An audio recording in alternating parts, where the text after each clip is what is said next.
देखिए sir, modern physics को मैं स्टार्टिंग से करा रहा हूँ। एक्चुअली इससे पहले मैंने कल एक लेक्चर अपलोड किया था मॉडर्न फिजिक्स का ही, तो किसी स्टूडेंट का मैसेज आया था, सर इतने टिपिकल क्वेश्चन आते हैं।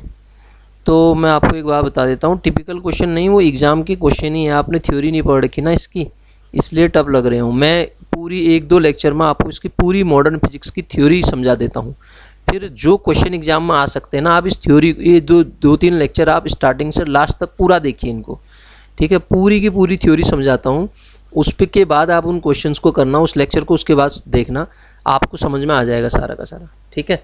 तो देखिए, मैं स्टार्टिंग से मॉडर्न फिजिक्स का आपको लेक्चर बता रहा हूँ, ठीक है। क्या क्या मैं बता देता हूँ आपको। मॉडर्न फिजिक्स के अंदर हम फोटो इलेक्ट्रिक इफेक्ट देखेंगे, डी ब्रोगली इक्वेशंस देखेंगे, एटम, न्यूक्लियाई, और आपके वो अल्फा पार्टिकल स्कैटरिंग एक्सपेरिमेंट है, और साथ में उसके बाद इलेक्ट्रॉनिक्स, वो वाले पार्ट को मैं 2-3 लेक्चर में कराने की कोशिश करता हूँ, ठीक है। बाकी अगर आप नीचे डिस्क्रिप्शन में हमारे ऐप का लिंक है, ऐप में मैंने एक कोर्स चला रखा है, वहाँ पे आपको प्रैक्टिस के बहुत सारे क्वेश्चन मिलेंगे। प्रीवियस ईयर क्वेश्चन जो उत्तराखंड में भी हुए हैं ना, ये उत्तराखंड यूके SSC ने करा रखे हैं, वो पेपर भी डाल रहा हूँ मैं वहाँ पे, फुल लेंथ टेस्ट भी डाल रहा हूँ मैं। तो आप जाके देखना चाहते हैं तो मैंने उसकी फ़ीस बहुत ज़्यादा कम कर रखी है, अगर आप लेना चाहते हैं तो ले सकते हैं। नीचे डिस्क्रिप्शन में ऐप का लिंक है, ठीक है। आपके काम आएगा वो, वहाँ तक क्या लैब असिस्टेंट का पेपर भरा होगा आपने, वहाँ तक भी पूरा काम आएगा वो। देखिए, मॉडर्न फिजिक्स समझते हैं। उसमें सबसे पहले हम इसमें सबसे पहले स्पेसिफिक चार्ज डेंसिटी से रिलेटेड क्वेश्चन है ना, मैं वहीं से थ्योरी बढ़ा रहा हूँ। देखो, स्पेसिफिक चार्ज डेंसिटी, ठीक है। Specific charge density, specific charge, space electron का विशिष्ट आवेश, चार्ज डेंसिटी नहीं, स्पेसिफिक विशिष्ट आवेश की बात करते हैं, ठीक है। चार्ज, स्पेसिफिक चार्ज क्या होता है सर? तो स्पेसिफिक चार्ज की अगर हम बात करें, जो चार्ज है और जो मास है, उन दोनों के रेशियो को सर स्पेसिफिक चार्ज कहा जाता है, ठीक है। ये स्पेसिफिक चार्ज हो गया। दूसरा कॉन्सेप्ट समझाता हूँ इसमें। क्लास 10th में आपने पोटेंशियल डिफरेंस पढ़ा होगा, NCERT अगर आपने पढ़ रखी है तो पोटेंशियल डिफरेंस पोटेंशियल डिफरेंस किससे डिनोट करते हैं? बोल्ट में पोटेंशियल डिफरेंस को डिनोट करते हैं। तो V = आपने पढ़ा होगा W/Q, ठीक है। यूनिट चार्ज को अगर हम यूनिट चार्ज को एक सिरे से, किसी कंडक्टर के एक सिरे से दूसरे सिरे में ले जाने में अगर हमें 1 जूल का कार्य करना पड़े, एक कूलाम चार्ज को ले जाने के लिए, तो वो 1 वोल्ट हुआ करता था, 1 वोल्ट, ठीक है। अगर आपने NCERT पढ़ी तो, नहीं भी पढ़ी कोई दिक्कत नहीं। तो इस फॉर्मूले का यूज करेंगे हम, दूसरा यूज करेंगे V = W/Q। ये जो W है ना, W एज यूज होता है पावर के फॉर्म में, W एज यूज होता है एनर्जी के फॉर्म में, और W यूज होता है वर्क के फॉर्म में। किसी भी फॉर्म में इसको आप यूज कर सकते हैं, ठीक है। दूसरा चीज़ ये हो गया। और तीसरा हम इसमें क्वेश्चन आएंगे, तीसरे क्वेश्चन पे आएंगे हम, फोटो इलेक्ट्रिक इफेक्ट देखेंगे इसमें। फोटोन आप समझते हैं ना, फोटोन क्या होता है आप जानते हैं। कोई मेटल सरफेस है ना, उस मेटल सरफेस पे आपके पास ये एनर्जी रेडिएशन आया, ठीक है। एनर्जी जो होता है फोटोन के फॉर्म में, hν के फॉर्म में एनर्जी आती है इसमें। मेटल सरफेस से इलेक्ट्रॉन को बाहर निकालना चाह रही है, ठीक है। मेटल सरफेस से इलेक्ट्रॉन को एजेक्ट करना चाह रही है। ये क्या होता है एक्चुअली? मेटल में होता क्या है कि इलेक्ट्रॉन आपस में मूव करते रहते हैं, रैंडमली मूव करते रहते हैं। इलेक्ट्रॉन का मूवमेंट मेटल में रैंडमली मूव करते रहते हैं। इनको बाहर लाने के लिए कुछ न कुछ एनर्जी की ज़रूरत पड़ती है, अपने आप तो बाहर आएंगे नहीं, ये फ्री इलेक्ट्रॉन है। तो वो जो अब फोटोन इस पर पड़ा, फोटोन, ठीक है, फोटोन जब इस पर पड़ता है तो वो इलेक्ट्रॉन को एजेक्ट कर देता है बाहर, ठीक है। एमिशन करता है इलेक्ट्रॉन का, उसको इलेक्ट्रॉन एमिशन कहते हैं, ठीक है। तो ये जो इलेक्ट्रॉन एमिशन की जो प्रोसेस हो रही है ना, इलेक्ट्रॉन एमिशन की प्रोसेस ही फोटो इलेक्ट्रिक एमिशन कहलाती है, ठीक है। फोटोन कर रहा है ना एमिशन, तो एक इलेक्ट्रॉन को निकालने के लिए, ध्यान दीजिए, ये जो फोटो इलेक्ट्रिक इफेक्ट है ना, एक इलेक्ट्रॉन = 1 फोटोन पे वर्क करता है। मतलब एक इलेक्ट्रॉन को निकालने के लिए 1 फोटोन की आवश्यकता होती है। इसका मतलब अगर आप इंटेंसिटी को बढ़ा दोगे तो ये जो फोटोन निकले, देखो मैं बार बार बता रहा हूँ, इसी पे क्वेश्चन बनाए हैं। इंटेंसिटी को आप बढ़ा दोगे ये फोटोन की इंटेंसिटी को बढ़ा दोगे तो ज़्यादा इलेक्ट्रॉन बाहर निकलेंगे, ज़्यादा इलेक्ट्रॉन बाहर निकलेंगे मतलब ज़्यादा करंट फ्लो होगी, ठीक है ना, करंट ज़्यादा फ्लो होगी, ठीक है। फोटोन मेटल सरफेस पे गिरा तो, और दूसरी चीज़, फोटोन जब मेटल सरफेस पे गिरता है तो उनके बीच में इलेक्ट्रॉन और फोटोन जो आपका है इनके बीच में इलास्टिक कोलिजन होता है। क्यों सर इलास्टिक कोलिजन? इसलिए होता है कि आइंस्टीन ने जब इक्वेशन दी थी उन्होंने कहा कि इलास्टिक कोलिजन होगा।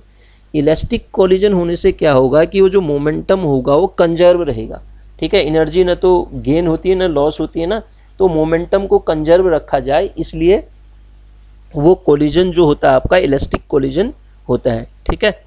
अब इसके बाद आइंस्टीन की इक्वेशन निकल के आती है, जो फोटोन की एनर्जी है एच न्यू, वो किसके बराबर होती है सर?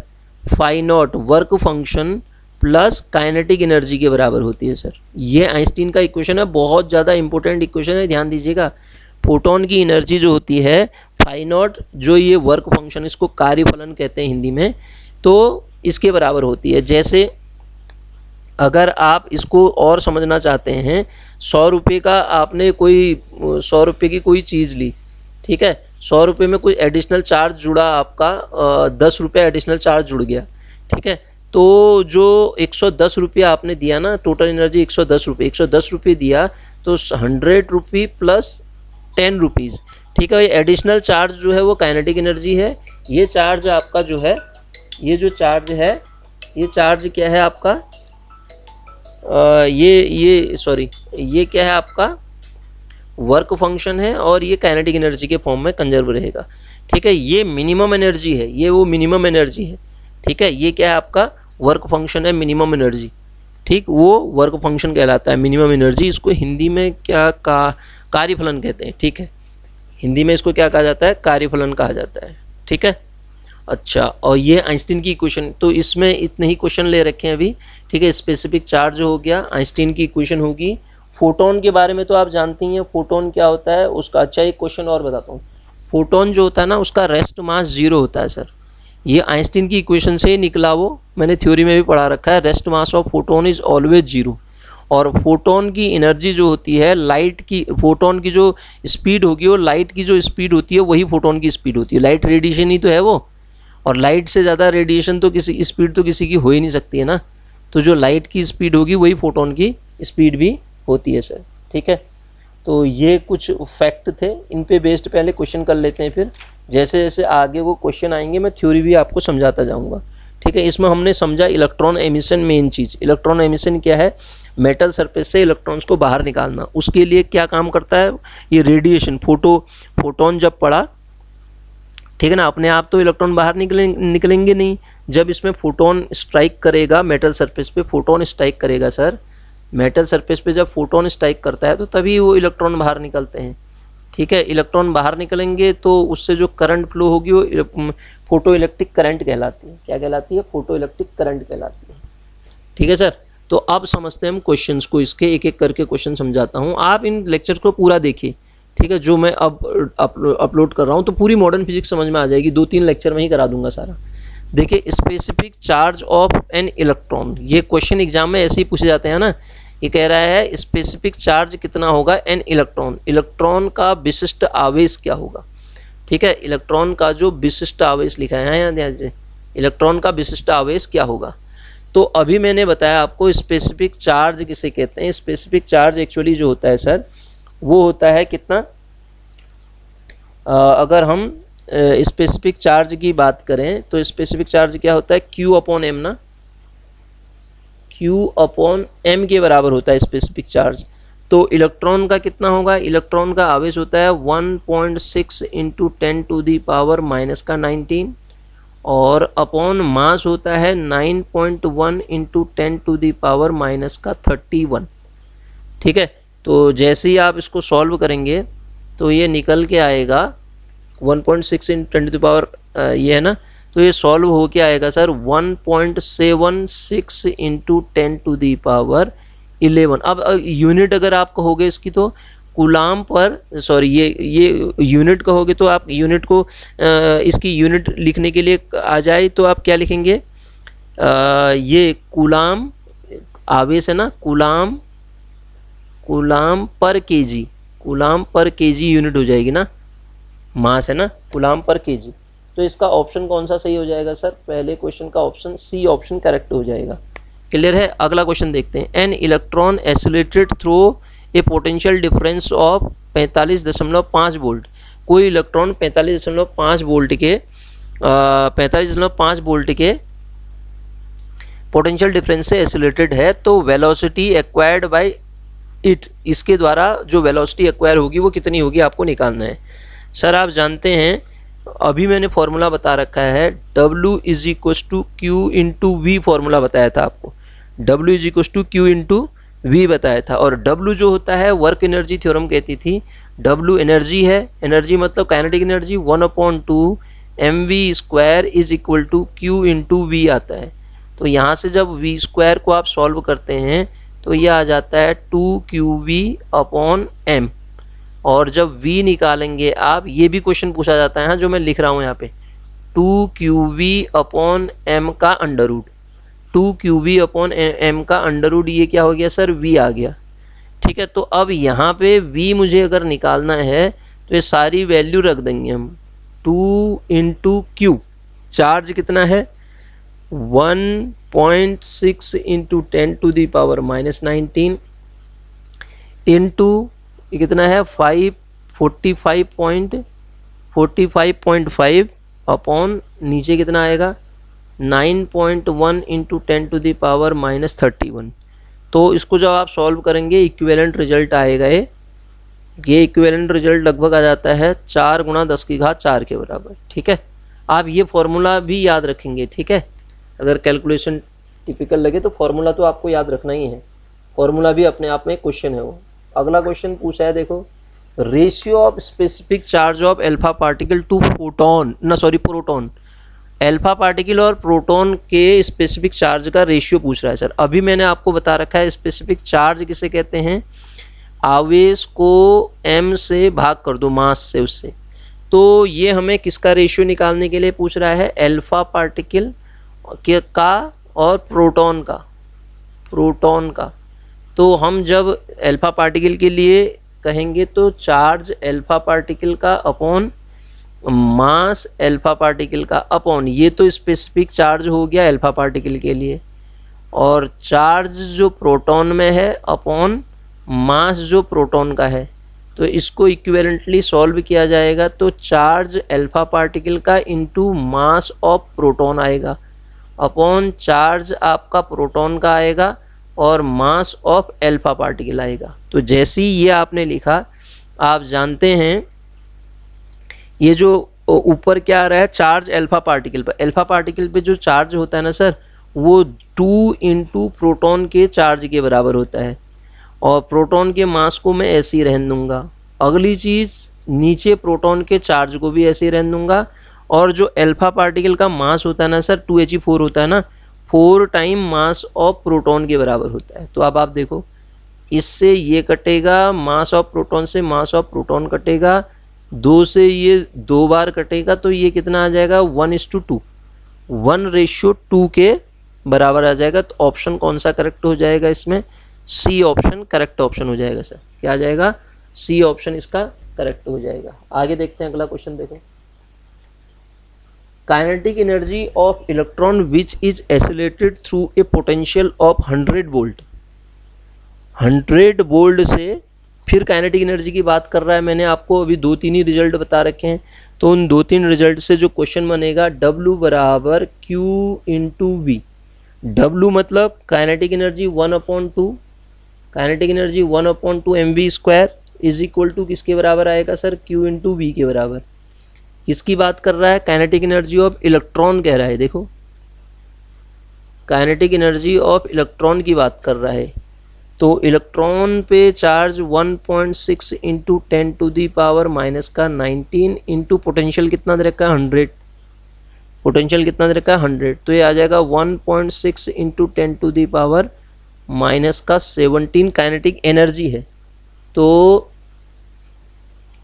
ये ऐसा क्या दे रखा है, ये ऑप्शन, ये तो क्वेश्चन वैसे ही हो गया ना यार, इन सारे ऑप्शन वैसे ही कट गए। ये कैलोरी और केल्विन और वाट सेकेंड, ये पता नहीं क्या दे रखा है।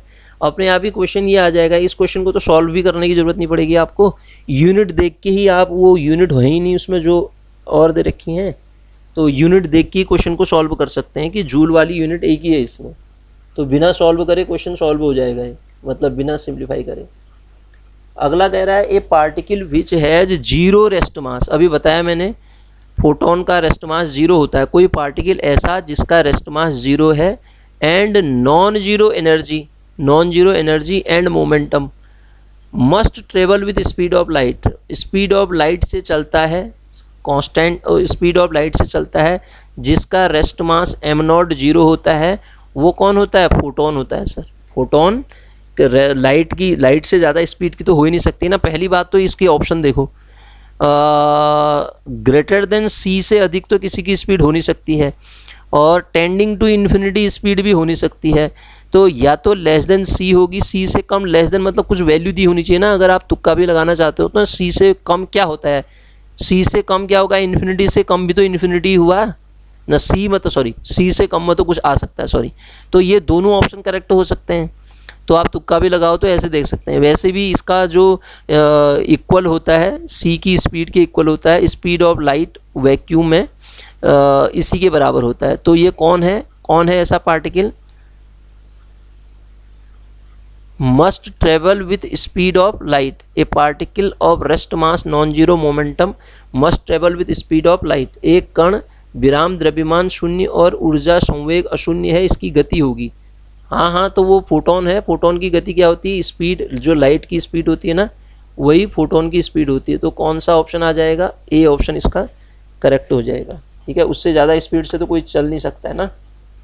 ठीक है, अगला क्वेश्चन देखिए, अभी मैंने इसकी डेफिनेशन आपको समझाई। फोटो इलेक्ट्रिक इफेक्ट एग्जाम्पल है किसका?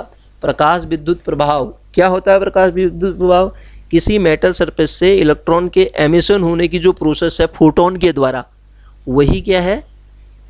फोटो इलेक्ट्रिक इफेक्ट है। तो फोटो इलेक्ट्रिक इफेक्ट किसका एग्जाम्पल है? ये क्वेश्चन पूछा जा सकता है एग्जाम में, इलास्टिक कॉलिजन का। इलास्टिक कॉलिजन क्योंकि मोमेंटम कंजर्व रहता है ना, इसलिए कॉलिजन जो होगा उसका इलास्टिक होगा, इनइलास्टिक कॉलिजन नहीं होगा, इलास्टिक कॉलिजन होगा, ध्यान दीजिएगा। ठीक है, फोटो इलेक्ट्रिक इफेक्ट इसका एक एग्जाम्पल है। ठीक, आगे समझते हैं। देखिए अगला क्वेश्चन क्या है। अगला क्वेश्चन आएगा, which of the following is true for photon, के लिए क्या ट्रू है? कह रहा है सर ये फोटोन जो होता है ना, फोटोन के लिए अगर क्या ट्रू है पूछता है मेरे से, तो फोटोन की जो ऊर्जा होती है एच न्यू, उसको ई से नोट अगर मैं करता हूँ, एच न्यू बराबर पी अपॉन लैम्डा होती है, पी अपॉन लैम्डा। ठीक है, या पी बराबर एच सी अपॉन लैम्डा। ठीक है, तो एच सी अपॉन लैम्डा ये तो दिया ही है, एच सी अपॉन लैम्डा होगी। ठीक, अगला क्वेश्चन देखते हैं। देखिए अगला क्वेश्चन क्या है, work function of a metal is 4.2 electron volt is it's threshold wavelength. Sir देखिए एक ही वर्ड आ गया, थ्रेशोल्ड वेवलेंथ आ गया। थ्रेशोल्ड वेवलेंथ क्या चीज़ होती है? वर्क फंक्शन फाई नॉट को हम एच न्यू नॉट के बराबर डिनोट करते हैं। ये जो आपकी वेवलेंथ है, सॉरी ये क्या है आपके पास, फ्रीक्वेंसी है, थ्रेशोल्ड फ्रीक्वेंसी है। ये क्या है? थ्रेशोल्ड फ्रीक्वेंसी है। और एच आप जानते हैं ई बराबर होता है एच न्यू, ई बराबर एच न्यू होगा, तो थ्रेशोल्ड के रिस्पेक्ट में एच न्यू बराबर एच सी अपॉन लैम्डा होगा। तो अगर हम इसको H C upon lambda naught लिख देते हैं तो ये वेवलेंथ है, वेवलेंथ थ्रेशोल्ड वेवलेंथ कहलाएगी। ये थ्रेशोल्ड फ्रीक्वेंसी है, ये थ्रेशोल्ड वेवलेंथ कहलाएगी। ठीक है, अब ध्यान दीजिएगा, थ्रेशोल्ड फ्रीक्वेंसी की आप बात करते हैं तो इसको हिंदी में देहली आवृत्ति कहते हैं शायद, हाँ देहली आवृत्ति कहते हैं। ठीक है, तो थ्रेशोल्ड फ्रीक्वेंसी क्या होती है? एक ऐसी फ्रीक्वेंसी है उससे अगर उससे कम आपका मेटल सरफेस पे फ्रीक्वेंसी आ रही है तो इलेक्ट्रॉन एजेक्ट नहीं होगा। तो इलेक्ट्रॉन इजेक्ट करने के लिए मेटल सरफेस से इतनी तो चाहिए ही चाहिए, मिनिमम है ये क्या है? मिनिमम है। ठीक है, इतनी तो चाहिए ही चाहिए, उसमें थ्रेशोल्ड फ्रीक्वेंसी इतनी फ्रीक्वेंसी चाहिए। ठीक है, तो सर आप देखो ये क्वेश्चन क्या कह रहा था, थ्रेशोल्ड वेवलेंथ विल बी, इसके थ्रेशोल्ड वेवलेंथ कितनी आएगी कह रहा है। अब देखो थ्रेशोल्ड वेवलेंथ आपको निकालनी है तो फॉर्मूला तो यही यूज होगा, दिया गया है इसने मेटल वर्क फंक्शन दे रखा है सर 4.2 इलेक्ट्रॉन वोल्ट, ठीक है 4 अच्छा ध्यान दो सर, ये HC वाली बात ना SC की जगह पे हमेशा आप एग्ज़ाम में सॉल्व करने के लिए 1240 नैनोमीटर यूज करेंगे। SC बराबर इतना 1240 नैनोमीटर, ठीक है NCERT में ये लिखा हुआ है 1240 नैनोमीटर। तो 1240 नैनोमीटर इसकी वैल्यू और ये लैम्डा नॉट हो जाएगा सर।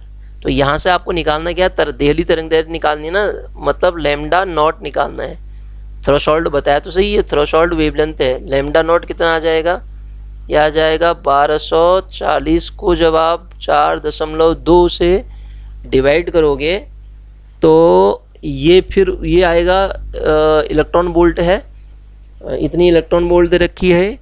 तो ये तो आपका आएगा एक्चुअली नैनोमीटर में दिया है, तो फिर जब एंगस्ट्रॉम में इसको कन्वर्ट करोगे ना तो लगभग आपके ये इस रेंज में मिलेगी, ठीक है इलेक्ट्रॉन वो एंगस्ट्रॉम के लिए, ठीक है ना। आप देख लो इसको डिवाइड करके देखो, ये इस क्वांटिटी को डिवाइड करोगे तो 442 एक 0 बढ़ा दोगे ना तो ये कुछ नैनोमीटर में आएगा पॉइंट में। तो फिर उसको एंगस्ट्रॉम में कन्वर्ट करने के लिए एंगस्ट्रॉम में कन्वर्ट करेंगे तो वैल्यू रिजल्ट मिल जाएगा, कहने का मतलब। अगला क्वेश्चन क्या कह रहा है, किसी धातु की प्लेट से प्रति सेकंड उत्सर्जित फोटो इलेक्ट्रॉनों की संख्या बढ़ेगी जबकि आपतित फोटोन की क्या होगा, आपतित फोटोन मैंने अभी बताया ना, ये जो फोटो इलेक्ट्रिक इफेक्ट है 1 photon is equal to 1 electron पे वर्क करता है। एक फोटोन एक इलेक्ट्रॉन को इजेक्ट करेगा। तो अब ये जो फोटोन है इसकी फ्रीक्वेंसी को अगर इंटेंसिटी, फ्रीक्वेंसी नहीं इंटेंसिटी को इंक्रीज कर दोगे, इंटेंसिटी इंक्रीज करोगे तो नंबर ऑफ इलेक्ट्रॉन भी इजेक्ट होंगे ज़्यादा। तो वो यही तो कह रहा है प्रति सेकंड फोटोन इलेक्ट्रॉनों की संख्या बढ़ेगी। कब बढ़ेगी, ठीक है, the number of photo electron emitted per second metal surface increase when, कब इंक्रीज करेंगे, जब आप इंटेंसिटी को इंक्रीज करा दोगे, ठीक है। मैंने बताया था इंटेंसिटी को इंक्रीज करोगे तो आपका ज़्यादा इलेक्ट्रॉन इंक्रीज होंगे, ज़्यादा इलेक्ट्रॉन इंक्रीज होंगे तो ज़्यादा करंट भी उसमें फोटो इलेक्ट्रिक करंट भी इंक्रीज होगी, ठीक है, फोटो इलेक्ट्रिक करंट भी ज़्यादा इंक्रीज हो जाएगी सर उसमें से, ठीक। अब आगे अगला क्वेश्चन क्या कह रहा है, अगला क्वेश्चन देखिए। अगला क्वेश्चन हमसे कहता है the minimum energy required to remove electron is called, अभी बताया मिनिमम एनर्जी जो रिक्वायर होती है उसको निकालने के लिए, इलेक्ट्रॉन को बाहर निकालने के लिए मिनिमम एनर्जी जो होती है सर उसी को कार्यफलन कहते हैं। अभी बताया था वर्क फंक्शन कहते हैं उसको, क्या कहते हैं, वर्क फंक्शन कहते हैं, ठीक। आगे देखते हैं अगला क्वेश्चन क्या कहता है। देखो अगला क्वेश्चन हमसे कहता है फोटोन टकराने के पश्चात, अच्छा ये तो बहुत ही आसान क्वेश्चन है, वैसे पूछा जाता है इलेक्ट्रॉन बहुत ही इंस्टेंटेनियस प्रोसेस होती है, बहुत ही जल्दी होने वाली प्रोसेस होती है ना। फोटोन जब टकराएगा सरफेस पे तो इलेक्ट्रॉन कितनी जल्दी बाहर निकलता है, बाहर आने में कितना समय लगता है, 10⁻⁻10 सेकेंड का समय लेता है वो, 10 सेकेंड का समय फोटोन टकरा के बाहर आने में इतना कम समय लेता है वो फोटोन। एज द यही देखो फिर क्वेश्चन आ गया, as the intensity of incident light increase, अगर हम इंटेंसिटी को इंक्रीज कर देते हैं इंसिडेंट लाइट की तो होगा क्या, इलेक्ट्रॉन एमिशन ज़्यादा होगा, इंटेंसिटी फोटोन ज़्यादा आएंगे ना, फोटोन ज़्यादा आएंगे तो इलेक्ट्रॉन ज़्यादा बाहर निकलेंगे, इलेक्ट्रॉन ज़्यादा बाहर निकलेंगे तो वो जो फोटो इलेक्ट्रिक करंट है वो ज़्यादा निकलेगी, तो फोटो इलेक्ट्रिक करंट इंक्रीज, बस ख़त्म कहानी, सिंपल सी बात है। यहाँ से फोटो इलेक्ट्रिक करंट जो हो जाएगी इंक्रीज हो जाएगी, ठीक है, फोटो इलेक्ट्रिक करंट इंक्रीज हो जाएगी सर, क्योंकि ये इंटेंसिटी पे ही डिपेंड करता है। स्टॉपिंग पोटेंशियल, ये वर्ड आ गया, स्टॉपिंग पोटेंशियल जो होता है ना आपका, ये इस तरीके से ये निकलता है, ये सैचुरेशन करंट आती है, यहाँ पे एक निगेटिव पोटेंशियल होता है ऐसा जो करंट को फ्लो होने से रोकेगा, करंट को नहीं आने देगा, स्टॉप कर देगा वो, ठीक है, उसको स्टॉपिंग पोटेंशियल कहते हैं, ठीक। स्टॉपिंग पोटेंशियल का मतलब तो ये फ्रीक्वेंसी पे डिपेंड करता है, ध्यान दीजिएगा, स्टॉपिंग पोटेंशियल फ्रीक्वेंसी पे डिपेंड करेगा जबकि करंट इंटेंसिटी पे डिपेंड करती है। दोनों वर्ड को समझो, करंट जो होती है, करंट आई, वो इंटेंसिटी पे डिपेंड करती है। और जो स्टॉपिंग पोटेंशियल वी नॉट से नोट करते हैं, वो स्टॉपिंग पोटेंशियल जो होता है वो फ्रीक्वेंसी न्यू पे डिपेंड करता है सर। ठीक है, डिपेंड अपॉन द इंटेंसिटी गलत है, इंटेंसिटी पे डिपेंड नहीं करता है ये किस पे डिपेंड करता है? Independent of intensity. ये देखो ये इंटेंसिटी पे डिपेंड नहीं करेगा, क्वेश्चन ऐसा दे रखा है इसने, निर्भर नहीं करता है, ये इंटेंसिटी पे निर्भर नहीं करता है। किस पे निर्भर करता है? ये निर्भर करता है आपका वो फ्रीक्वेंसी पे निर्भर करता है। ठीक है, किस पे हम बात करें, ये जो स्टॉपिंग पोटेंशियल है वो किस पे? न्यू पे निर्भर करता है, न्यू पे ध्यान दीजिएगा। ठीक है, न्यू फ्रीक्वेंसी पे, और जबकि वो जो करंट होती है इंटेंसिटी पे डिपेंड करती है सर, इंटेंसिटी पे। ठीक है, तो इतने क्वेश्चन देखिए, एक एक करके इनको नोट कर सकते हैं आप। मैं ये जो मॉडर्न फिजिक्स है ना सर, मैं कोशिश करूँगा 2-3 लेक्चर में आपको सारा कुछ समझा दूंगा इसको। ये बिल्कुल इसी तरीके के क्वेश्चन भी एग्जाम में आपको दिखेंगे। ठीक, तो इनके आप नोट्स बना सकते हैं। ठीक है।